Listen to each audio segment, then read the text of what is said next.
So we're going to take a look at the bar graph portion of your quiz. So number 1 says the number of tickets sold on day 2 was half the number of tickets sold on day 1. So if I look at day 1, the bar graph shows that my bar goes up to here. And if I look at my scale, that's 50. So this will be 60, 70, 80. So day 1 is 80. And day 2 would be here. And I look at my graph and I notice that it's 50. So I can see that day 2 is not half of 80 because half of 80 would be 40. So I can put an F there. That is a false statement. So number 2 says the number of tickets sold on day 5 was 150% of the number of tickets sold on day 1. So I see that I have a percent here. So I know that I can set up a proportion. Percent always goes over 100. And then I look and I see day 5 here was 120.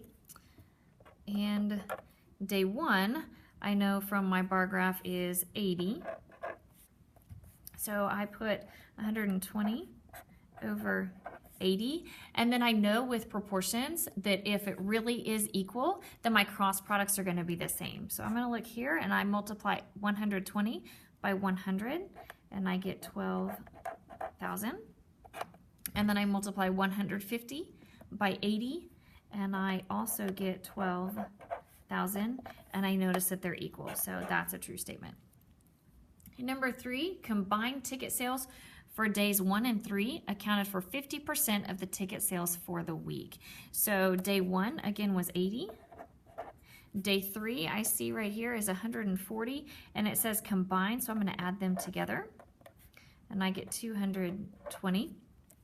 And I know that from my bar graph, that if I add each one of these columns together, I get a total sale